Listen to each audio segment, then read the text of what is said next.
What's good, y'all? Welcome to Conversation Piece, the podcast about the missing pieces of the conversations we are already having. I'm your host, Patrick Armstrong, and I appreciate y'all being here, whether you are new or returning in 2024, the year of the nap. Part 2. We are in the back half of 2024 right now. It is July, and it is very, very not as hot as it was in June. And I'm feeling very good about that. But anyways, what I'm also feeling very good about is my guest today. My guest today is a speaker, storyteller, coach, as well as the founder of Elevation is a Must, a personal development and media platform empowering young professionals. He's also the creator of The Quest, a video series sharing the success stories of small business owners around the city of Indianapolis. It is my honor and privilege to welcome David Gibson to the show. David, thank you for sitting down with me. Patrick, man, it's an honor, first and foremost. What a heck of an introduction, brother. Thank you so much. I appreciate that. Is he talking about me? That is you. For sure, There's so much that you do that I think there is to talk about, and I hope we can dive into it today. But It is an honor for me to sit across from you, somebody who I've been following for a little bit now and who has impacted me with the work and the words that you share in a way that doesn't always show up visibly for other people. Yeah. So I just want to say thank you for doing what you do because it's impacting me. If it's impacting anyone at a level, it's impacting me individually. So thank you. Man, that's humbling to hear. I'm grateful that my work inspires and resonates with you. Absolutely. So I gave you a little bit of an introduction, but for people watching, people listening who don't know who you are, do you mind sharing just a little bit more about yourself? It's an interesting question. Who are you? A little bit about yourself. So, quick story. Back in 2013, in fact, the exact date was October 3rd of 2013, I got called into the office of this corporate space that I was working in. And after about 7.5 years, they told me they no longer needed me. Now, I was in a space where I was still discovering myself. I had been given a vision to impact others through my words, through storytelling, through inspiration. But at the time, I didn't necessarily have the confidence nor the courage to step out and do this in the way that I envisioned it. But I was laid off. And I made the conscious decision, Patrick, in that moment that I was no longer going to do things that didn't express my heart. So even though I didn't have it figured out, I took a step. And every day after that, I took another step. So when you ask, who am I? That summarizes ultimately my mindset. When I have a vision that I'm passionate about, I may not have it all figured out, but ultimately, I'm going to develop the courage to take steps in that direction and see what it's going to become. I love that. So I appreciate you sharing that part of your experience because that was something I wanted to ask you about. You talk about on your website, that being kind of the foundational or bedrock moment that sends you into entrepreneurship. Then you have some other stuff that happens that leads you down this path of being able to do what you're doing now. Yeah. And you talk about when you got brought into the office, 10/3/2013, and they tell you, David, we don't need you anymore. You didn't at that time have the courage to express yourself in the way that you wanted to. What helped you start developing that post that moment? Well, leading up into that moment, while I was working in that space, I had been given the vision. And to really give you more context, I was in a mental space, Patrick, where it was almost as if God himself had given me the vision. And I remember it like it was yesterday. It was like I heard the voice of God saying, I want you to travel and encourage individuals to live out their dreams, to become the best version of themselves. And in that moment, I literally laughed out loud because I found it difficult for me to even encourage myself. Sure. Right? I'm dealing with some mental struggles and some internal conflicts.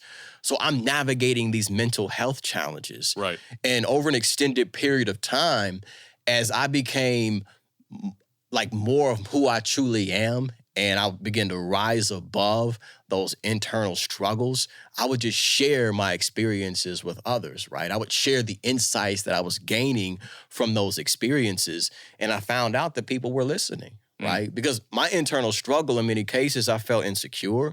I felt inferior. I felt as if my life lacked purpose. I felt as if I wasn't enough, right? All of these things I'm internalizing and I'm processing and I'm struggling with. So as I began to share insights online particularly, and at the time it was really just Facebook back in like 2011, 2012, so to speak. Early adopter of the Yeah, Facebook. so Yeah. at that time, people would just reach out and they would say, hey, David, man, these words are really inspiring me. These words are really encouraging me. And I also went to speak at one of my uncle's funerals. And like that was the first time I really stepped on a platform and spoke in a public setting. And it really violates, so to speak, well, violates not a great word. It challenges and contradicts my personality. Growing up, I was very quiet and reserved. And as I stepped out and spoke from the heart, I didn't think anything of it. But people came up to me afterwards and were like, yo, your words really connected with me. Your words really encouraged me.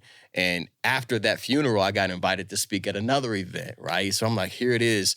I'm being placed in these positions where I'm confronting my fears, right? I have to go face to face with these insecurities in order for me to perform, so to speak, on stage and deliver a message. And, if we have time, we can dive into the first really like keynote speech that I had and the struggle that I was battling with fear. But to kind of quickly summarize it, as I overcame that, that's when the realization was born that, hey, possibly something can come from this. Sure. And I'm a man of faith, right? And I begin to understand as I was navigating these fears and these negative thoughts that were aiming to manipulate my mindset, that what the enemy sends after you is an indication of what's at work within you, right? Like the struggles that we have, the challenges that we face are often an indication of what makes you great. So you can't run away from the things that make you uncomfortable. Sure. You have to learn to confront them head on, and that's when you can tap into your personal power. So when I got laid off, this is the mental state that I was in. Granted, I didn't know what tomorrow was going to look like. Right. I didn't know what steps I was going to take. I didn't have any connections, right? Any experience, no mentors in that particular space. But what I did have was a vision. And I started to develop faith and belief in myself. Yeah. And when I believe in myself, when anybody believes in themselves, they can believe in possibility. And if your mind can see the possibility, your eyes will start seeing the opportunities. That's so interesting. I appreciate you sharing that. I think it's so interesting to think about the vision coming first and being so clear that it made you laugh. Because at the time, it's like, that's not me. Yeah. Or I don't see that for myself in this present moment.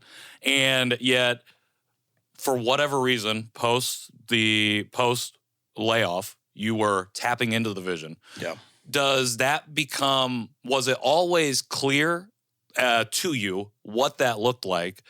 Or does it become, do you gain clarity, do you gain clarity as you find yourself in these positions, speaking, sharing online at the funeral, which I think is also another interesting thing. When you think about funerals are very intimate, personal moments. Right. Obviously, you're sharing some personal, speaking from the heart. Right. But that something the more we think about finality and end point, a funeral, a lot of times can be associated for you as almost like a launch pad to then that big first keynote. Yeah. And so I feel like all of this is going back to tapping into the vision. So I guess I'm just interested in knowing, was it always clear to you what was shown to you at that point, and then you just worked to realize the vision? Or does it become clear and change or evolve as you are finding yourself then in these positions and discovering more about yourself? For each person, I believe is different. The leaders that I've worked with, and for me personally, it wasn't clear. Sure. It was like, here's something that's a possibility. Here's a snippet of what can be. And that's what makes it challenging, right? Because you don't have that clarity surrounding this idea or this particular concept. And what often happens is we can often dream so big that it becomes more intimidating than it is inspirational. Right. So what I've learned to do, like particularly in those moments, I was dreaming big, but I said, let me start small. What's one thing that I can do now? Sure. And as I began to take continuous and active steps towards what I was, feeling and what made me come alive, the clarity started to develop, right? Because granted, like 11 years ago, when I initially got the vision and got into this position that I'm doing now, full-time entrepreneurship, I I couldn't imagine me doing the work that I'm doing now, right? Yeah. Initially, it was just speaking, then that evolved into speaking and coaching and group coaching and, me partnering with brands and creating content and things of that nature. But out the gate, that wasn't what I saw. Right. But what I did was there was a vision, there was this idea, there was this desire to impact others. I started moving in that direction, then things started branching out. It makes me think about, in pop culture right now, the idea of multiverse, multiple realities is very prevalent. And I think in some movies, they talk about when you dream, you're seeing into other lives, and you have this vision, which it seems like could be a completely other life for yourself. Yeah. And yet you've made the vision a reality in this specific universe that you occupy, in the reality of your current life, which I think is really interesting because, like you said, we dream big, we take big swings, and it becomes more intimidating to take the small steps to move forward. Because when we do dream big, which is not necessarily a bad thing, right, we can fall into an expectation of deliverance, of achieving, of success for that big dream. And we don't necessarily put the time in to take those small steps, those one-by-one steps to make it there. I say all this speaking from experience, having dreamt big, having swung big and failed multiple times, because I didn't lay the groundwork to make sure that I was taking the small steps to build a solid foundation, to then grow and grow and grow. And you, luckily, did the opposite of me, and you were taking those steps. So what was it like going from, okay, we want you, you spoke so well at the funeral, we want to tap you for another thing, we want to invite you to speak at another event, and then that's now the process for you getting to your first big keynote, still getting over the fears and maybe some of the self-doubts and self-worth ideas and things that you were struggling with. Can you walk us through that process, getting to that first point, and then what that was like to be able to approach that first big keynote? Man, it was nerve-wracking. Because like I mentioned earlier, growing up, I was very quiet and reserved, and I'm naturally introverted. So I'm stepping into a space where you're the center of attention. Yeah. And, naturally my personality wants to reject that. Yeah. And what I've learned to do to overcome, that nervousness and that anxiety surrounding being in front of people is understanding that it's not about me, right? And this took some time. So as I'm developing this mindset of empowering others, man, the passion really started boiling on the inside of me when I understood that the experiences that I've had, the struggles that I've faced, I'm not alone on this journey. Somebody else is in that position. They're going into that position. They're struggling with particular challenges that I can relate to. And me entering into these spaces, given the platform and the opportunity to be able to share insights and ideas, I'm in a position of service now, right? So that's how I began to overcome that. And granted, it's not easy, right? It's simple, but it's not easy. Right. Right? It's you understanding that you have value. It's you connecting with your true worth. It's you continuously improving yourself. And most importantly, you shutting down that negative voice in your mind that tells you that you can't do it. Because granted, no matter who you are, what you're doing, and at what level you're working and operating at, you still hear that voice. Sure. So you have to actively shut that voice down. And the best way to overcome self-doubt, Patrick, what I've learned from personal experience is not simply just to aim to think different, right? It's more about you acting in a way that changes the way that you think. Right. Meaning you confront that doubt and you continue to take steps every single day. And what begins to happen is it's like going to the gym. As you lift weights, you're building muscle. And as you take steps towards your vision and stepping outside of your comfort zone, you're exercising your confidence muscles. Exactly. You're exercising your courageous muscles, and that becomes stronger. And therefore, that negativity doesn't have the same influence over you. Exactly. To change a mindset, you have to take the actions to change it. Yeah. It's not, you can't just think differently. It's easy for me to say, oh, well, I think different now. But if we could read minds, you would probably see that I'm still thinking the same because I haven't done the work, again, taking the steps to get to the point of actual change. Yeah. And I think when we talk about systemic change, I think a lot of people misunderstand that we have to take the small steps to reach a point of being able to change the system. Yeah. This is really reminding me of our conversation with Murdoch, so I appreciate that. Murdoch's my guy. Murdoch is dope, and we need. Okay, never mind. I got some things in my head right now. I appreciate you sharing all of that, especially the overcoming and talking about. Okay, you get on a big stage and you're naturally an introvert. I feel like I'm similar. I resonate with that. Yeah. Tracy Ellis Ross once shared that she's an introvert playing an extrovert. And I was always resonated with that. I can relate to that. That is me. I learned how to put the mask on of extroversion a long time ago, and I keep doing it. But it's really, it's an uncomfortable space for me sometimes. Is that discovering kind of the stepping out of introversion into extroversion? Is that a hidden characteristic or quality that you discovered during this time of discovery, I guess? And if not, what were some of those hidden qualities or traits that you found in yourself that you now call upon in this work? Oh man, we'd be here all day, because it's like I tell many leaders, Patrick, the best personal growth course you can ever take is to start a business.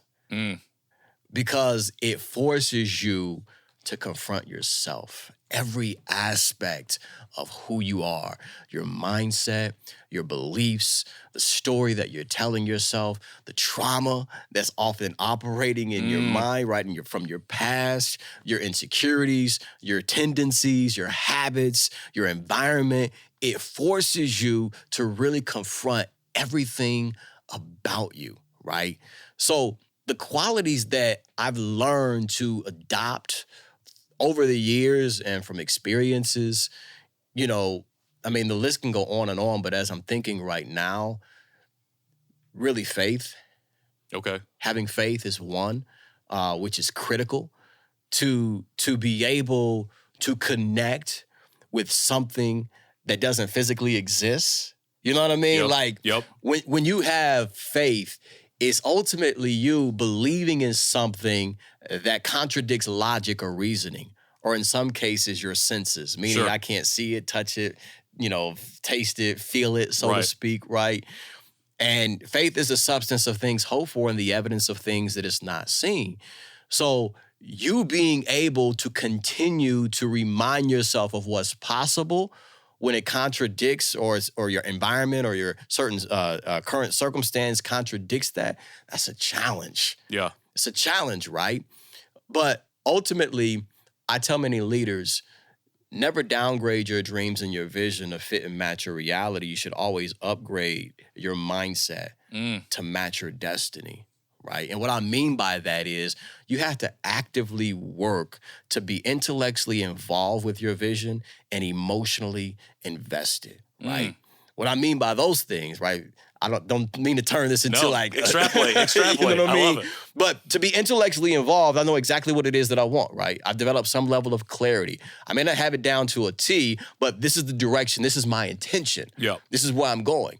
And to be emotionally invested, we have to understand in life, we don't get what it is that we want. We attract the things that we are, right? So if it's something that we want, we have to actively learn to reflect it. And you can reflect things when you start connecting with it emotionally.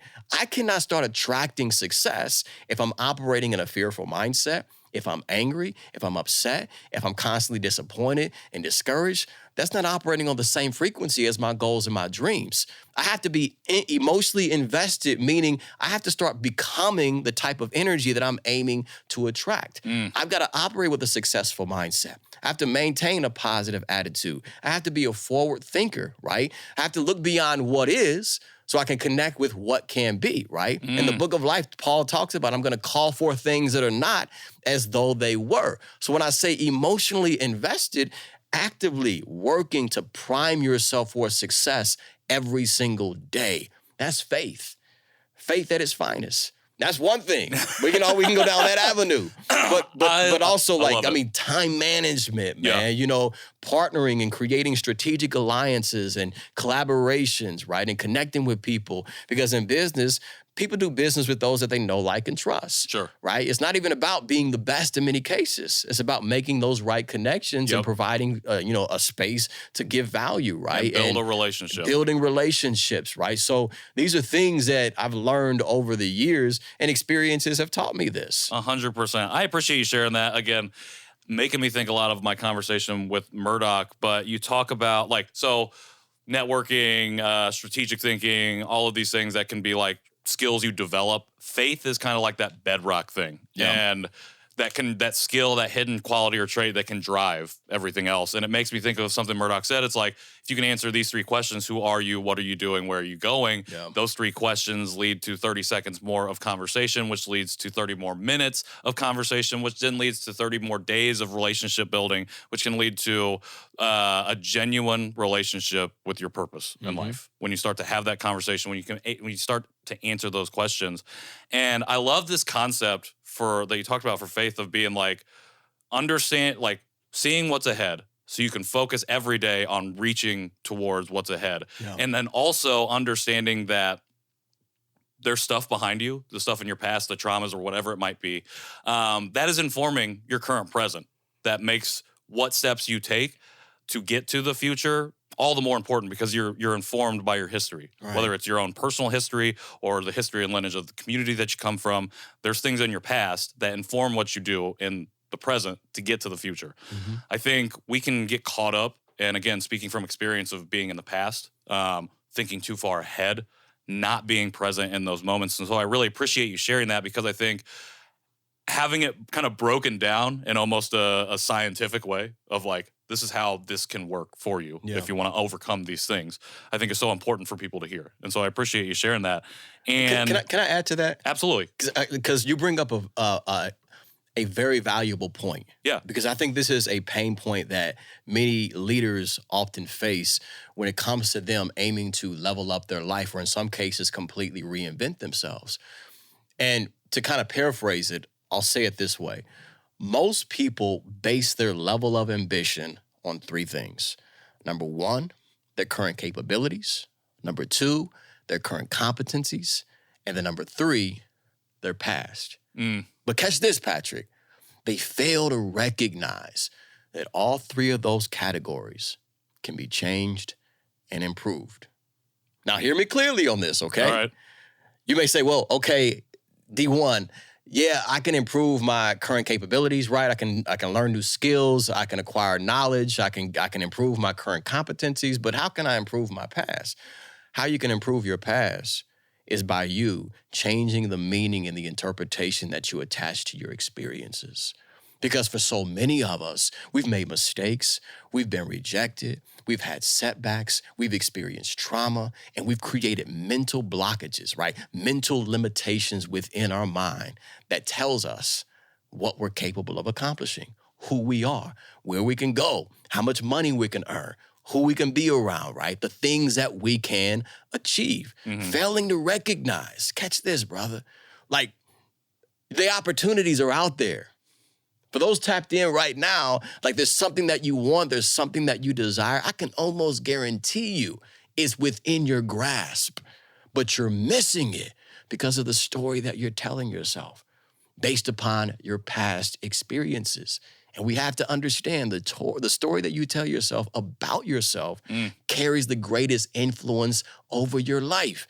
So you may be skilled, you may be gifted, you may be talented, you may have great capabilities, you've got unique qualities that provide value to others, but you're missing opportunities because you don't see it in yourself. Yep. So what we have to learn to do is change the narrative in our mind. And start connecting with the essence of who we truly are.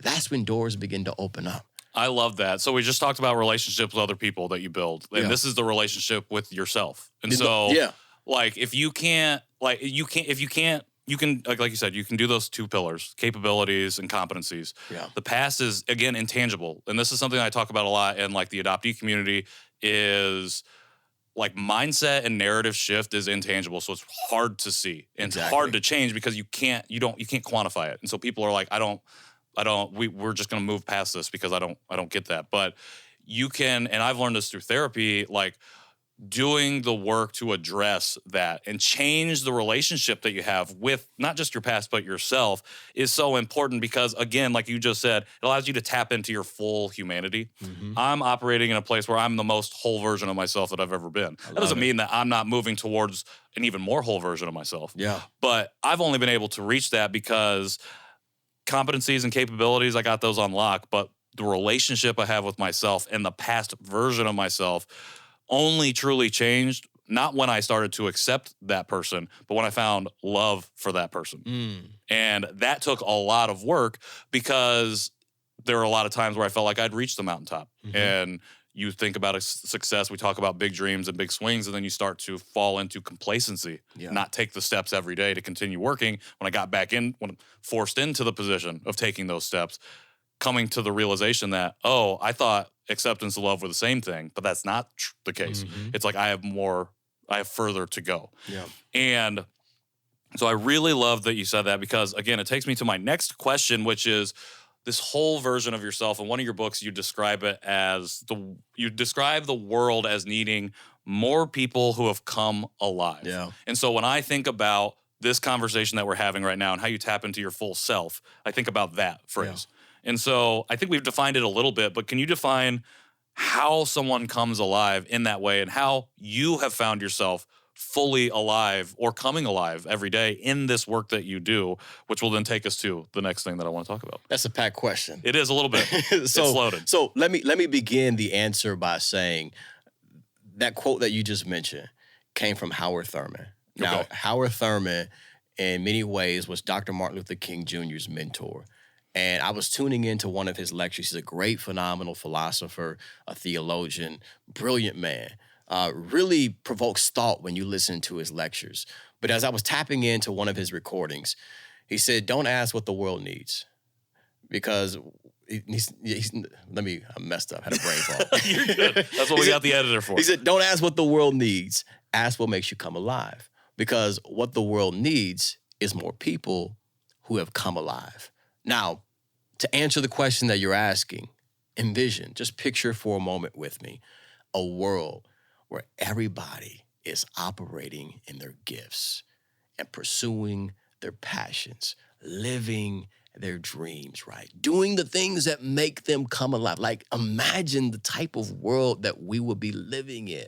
Imagine the problems that we can solve, right? Imagine how people's health would be radically improved, right? Studies have proven that many heart attacks happen on Monday morning, 9 a.m. That's where most people are going into jobs that they hate, doing things that they deeply do not enjoy, right?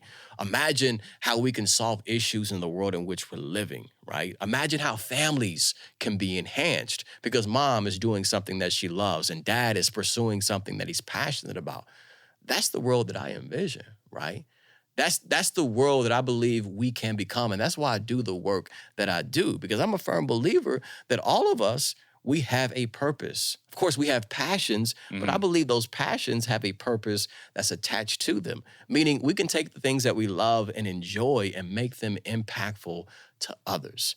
Does that make sense? 100%. It absolutely makes sense. I do want to ask one question because I think it's important to address, in that I absolutely agree that if we could, I can envision that world too. I think I can see the outlines of it, at least, where we're all operating in that space, and it's wonderful. Yeah. There is a lot of self-doubt in all of us that can keep us from that. There are also systemic barriers that are not of our own creation that can keep us from going in that direction. I think something I really love about your work, particularly the Quest series, is that I think you're highlighting a small business challenges some of the systemic barrier, but it can't remove that barrier per se because it's like ingrained in the society that we operate in. Can you speak to that a little bit, just in how changing our own personal mindsets can help us combat this type of systemic pressure and suppression that we face? Yeah. So I'll answer it first and foremost by saying this. When we think about the challenges, what the average person wants to do is run away from them. I agree. Right? Shout out to We Don't Run From Adversity, right? Shout them out. You know I got them on somewhere. I love that slogan and that saying because it's our challenges that make us better, that help us evolve. Think about, man, like if you had everything that you wanted instantly, automatically, like everything that you prayed for, everything that you desired, every goal that you wanted to achieve, you accomplished it immediately. What else would there be to live for? You know what I mean? Like our challenges, our struggles, they help us evolve. They help us grow.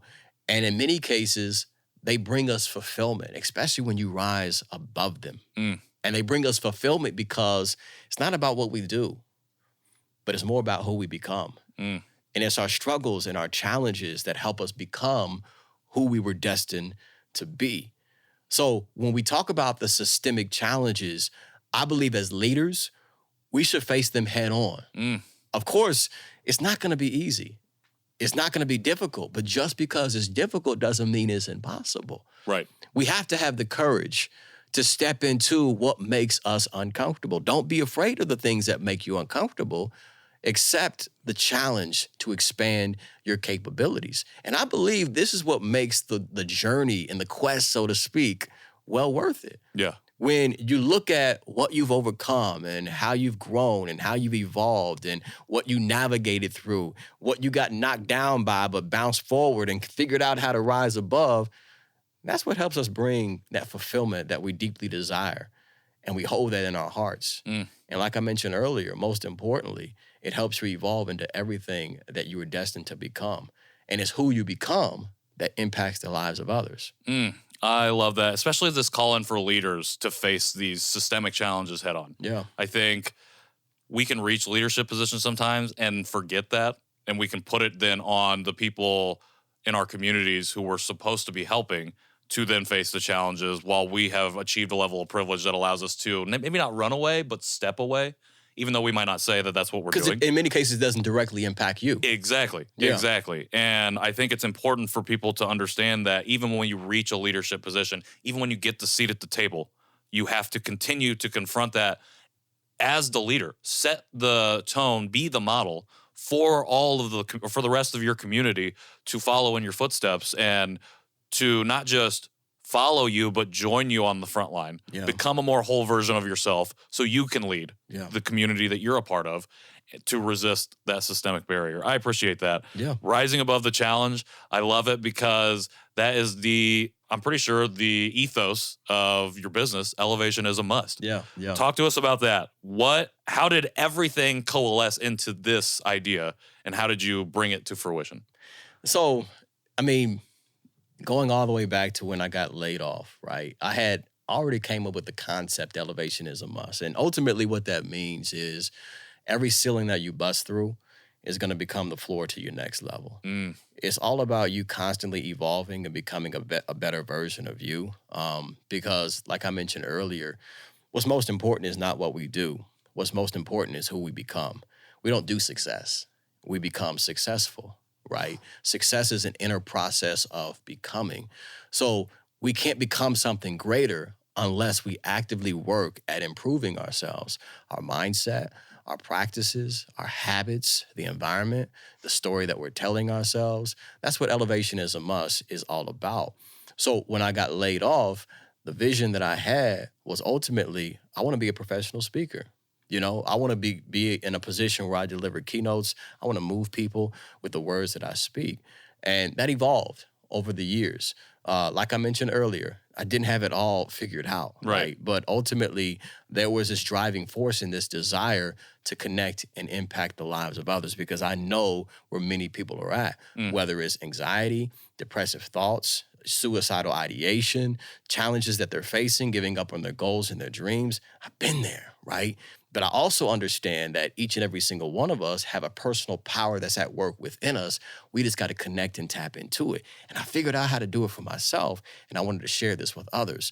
So throughout the years of me stepping into this vision, it constantly began to expand itself. Like I mentioned earlier, speaking, coaching, events, creating content, partnerships that impacted the lives of others. And then since the media production side as well, with the documentary series and short films that we develop, all with the focus to provide leaders and ambitious young professionals with the tools, the strategies, and the insights to help them build, grow, and scale their ideas. I love it.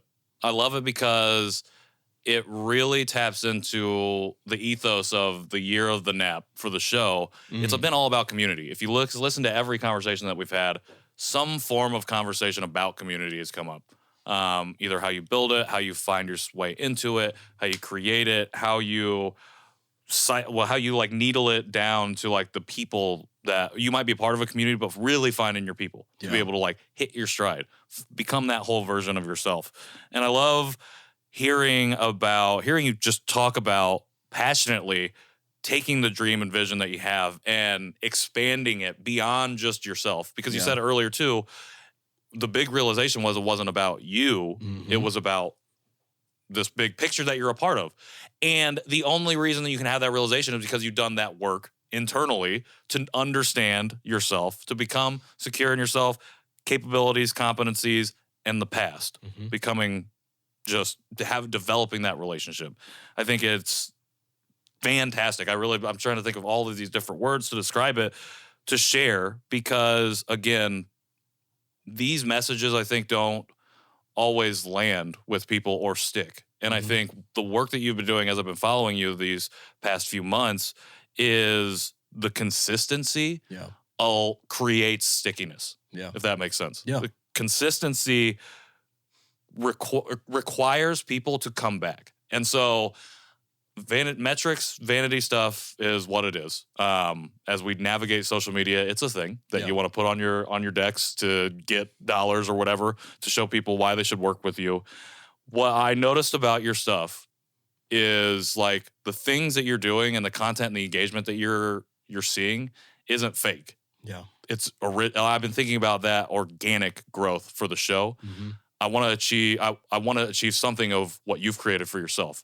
In that people are showing up in the comments, they show up to support, to share, to have a conversation about what it is that you're talking about. And I think this idea, this vision of community and your place in that community is so powerful that you shared within this. I just wanted to share that. It's just like, again, it's taking me back, giving me Murdoch vibes. I'm loving it. Can I say something to that point? Absolutely. Because Patrick, I think we're in a generation now, in a day and age, thinking of social media in that world, right? It's a world in and of itself.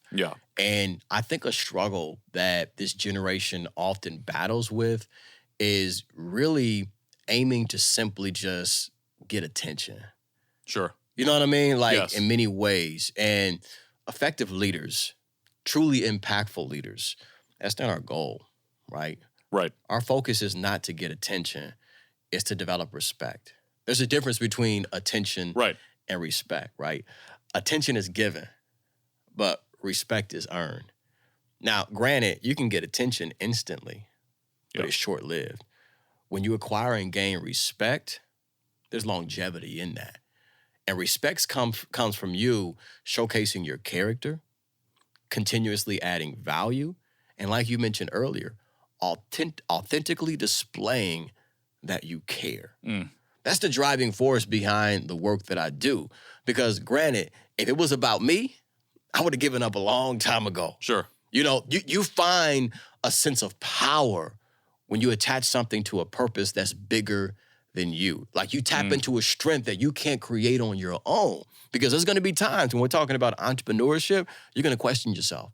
There's going to be times when resistance is very real. The struggle is extremely intense. And you're battling internally with, should I continue to move forward? And what helps you take those extra steps, going the extra mile, is understanding that somebody somewhere is counting on you to be at your best. So that's what's at work within me when I create a video. That's at work within me when I step on stage. That's at work within me when I'm creating a project or a concept for our documentary series or our short films. It's all about what value can we provide to the person on the receiving end of this. And that's what leads everything that we do. Somebody somewhere needs you to be at your best. Counting on you. Is counting on you to show up in some way.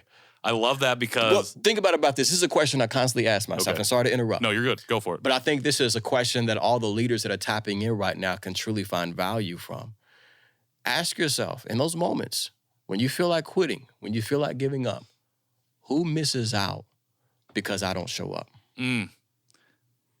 We talk about mental shifts, right? Yep, That's what it's about. When you shift your focus and you change your perspective, nothing changes your life more than your perspective. You might find yourself in a mental funk, discouraged, disappointed, but when you ask yourself that question in that moment, you take your focus away from your problem at hand and you understand, hold on, somebody else is desperately needing me to show up. Whatever it is that you're working towards, who misses out on me not showing up? I love that. It's making me think about scholar and activist Tema Okun. She writes about the idea of 7-generation thinking. And so thinking about your actions, not how they impact even the people in your immediate circle tomorrow, but thinking about how they impact down the line 7 generations. Generations to come. Because that's people counting on you to show up at your full capacity. Yeah. And that's something that you're probably not even thinking about because that's 7 generations from now, you're not alive. Yeah. But if you show up now, confront as a leader the systemic barriers that are happening, you're impacting that person 7 generations down the line that needs you to show up. Yeah. I love that. Thank you for sharing that. Absolutely. Speaking of other people, we have a recurring segment on the show called Give Them Their Flowers, where our guests talk about, share, nominate one person or entity or somebody who they want to give their flowers to today. So, David, I want to ask you, who would you like to give flowers to today? Man. One person is hard. One person. You can do multiples, but we're trying. Never mind. I'm trying to help I got a this list. I'm master gonna out, pull but out I my don't phone. care. I'm gonna pull out my phone. Got a whole laundry list of people. Man, doing great work. Man, my brother Darren Gibson. My brother Nigel Bryant. Nigel is he recently launched his own ministry, church, impacting lives through the core. My team, man. Chris, Austin, Keith, Joel, Atlas, Bass, all those brothers, man, able to help us create projects and, bring some great content to the public and inspire individuals. It's hard to just pick one, man. It is. It always is. I always say one, or we've been moving to one, and it's always, I think, at least 3 has been the minimum amount. And it's great, but it's great because, again, it speaks to community. Yeah. And that's the whole point, I think, of the show and why we're doing it right now. And the concepts that we're approaching is, how do we continue to have conversations that let each other into their communities in a way that's accessible and with consent and empowering to each other. Yeah. So I appreciate you being a part of that. Give them their flowers. Elevate your next event today. Visit FridasFlowersIndie.com to learn more. David, I appreciate everything that you've been sharing with us today. A lot of things I hope leaders and anybody watching and listening can walk away with, a lot of lessons. I just have a couple more questions for you before we let you get out of here. So I guess my next question was advice. And right before we got to the flowers, you gave some really great advice. And so I guess I'm going to change the framing of the question to... I want to bring it full circle. We've been talking about the vision that you had. We started talking about the vision. The vision is not only expanded, but become more clear as you're going. What does the vision to you look like now after expansion, after some clarity? And how do you see that vision evolving in the next 5 years? It doesn't have to be arbitrary on the 5, but just evolving in the future. Really leveraging the tool and the power of storytelling. At my core, I'm a storyteller. Whether I'm telling stories on stage or I'm telling stories visually on screen with content that we're creating. But I believe storytelling is a powerful tool that you can leverage in a positive way and in some cases in a negative way. But we're taking the positive route. We'll go the positive route for sure. But it's a tool that you can leverage to impact the lives of others. So the direction that I'm heading with the vision that I have established is really leveraging the stories. diving into more documentary series, more short films that really resonate with communities and cultures and personal stories. Then, of course, impacting organizations and teams and corporations and small businesses on stage at conferences and events. I'm very big on that. You know, events can transform individuals' lives just being in that environment where people are like-minded and they're sharing a common goal to become the best version of themselves. So really hosting more events, not only here, but remotely as well, and inviting individuals into a space where they can have a sense of community, where they can grow and develop, where they can be impactful and they can connect with their true self and give themselves permission to be who it is that they are. Because in many cases, we live in a current society where that's taboo, right? You're expected to live a certain type of life, to look a certain type of way, to speak a certain type of way, to do something specific. And when you go up against the norm or challenge the status quo, you know, you get fingers pointed at you. But at the end of the day, like you've experienced, and we talked about this off video and offline, on how you're not connecting with your true identity, man, that's nerve-wracking, right? It's like a fish that is drowning in air because it's not in the ocean or the water. But doesn't know why. Exactly. You know, so it's about you getting into your space and understanding that your space or your element may look different than someone else's. And you have to be okay with that because that's what makes the world a beautiful place. If I was just like you, Patrick, and all of us in this room and everybody watching this with the exact same person, we would live in a completely boring space. Zero views because everybody knows that story. Everybody knows that story. Everybody speaks that same language. Everybody has the same experiences. Everybody has the same perspective and philosophy. It's completely boring. But what makes life amazing is you with your upbringing, your background, your experiences, and me coming with mine, and we're sharing them.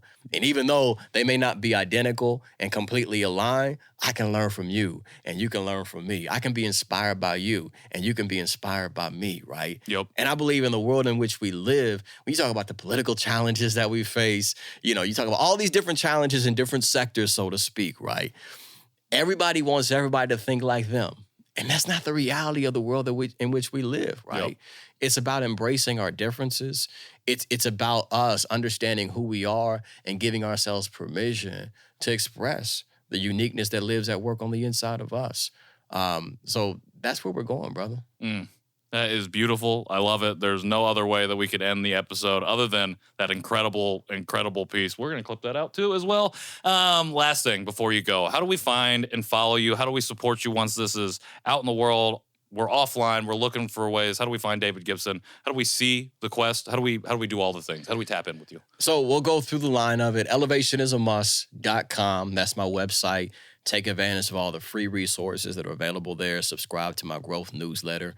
I frequently share mindset tools and success practices to your inbox. We don't flood you with spam, but ultimately some value in your inbox that will help you level up your life. Connect with me on social media. My handle is @D1 Gibson, pretty much on all platforms, including Instagram, X, formerly known as Twitter, Facebook, and then youtube.com/David Gibson. I've got a professional development and personal growth broadcast that we do every single Monday at 10 a.m. Eastern Standard Time. That's on my YouTube channel. And then on the YouTube channel as well is The Quest. And you can connect with that specific franchise at questsmb.com. Again, questsmb for small businesses.com. And then the same profile on Instagram, questsmb. Hopefully I touched all the bases there. I think so. We're going to have it all linked in the show notes. Make sure y'all tap in with David and everything that he's doing. If you're wanting to tell your story and you got a small business, definitely tap in. Because there are things to be done and he will do a great job. Season 3 coming soon. Season 3 coming soon. David, thank you so much for sharing everything, man. And being part of this conversation. It means a lot. Absolutely, brother. I appreciate it. Everybody else, episodes of this show drop every Tuesday, wherever you get your podcasts, and on YouTube. That's youtube.com/@conversationpiece podcast. Follow us on Instagram @conversationpodpiece and catch up with all the new content that we got coming out. Lots of fun stuff. Make sure you sign up for our newsletter. That is now coming back out. We got revamped in July. Really excited about everything coming out there. Last but not least, merch. Always got to mention the merch. Merch is coming. At some point, there will be merch. We will have merch for you. And if you subscribe, maybe you'll get some cool stuff. Last but not least, shout out to Mike Lee on the cameras, John Overton and Popular Rapture on the boards, Zane on the internship at Citadel, Chris on the BTS, for David, and David for being such an excellent, wonderful person and an amazing guest. For everybody else, I have been Patrick Armstrong, the titular host, and this has been Conversation Piece. We'll see y'all soon.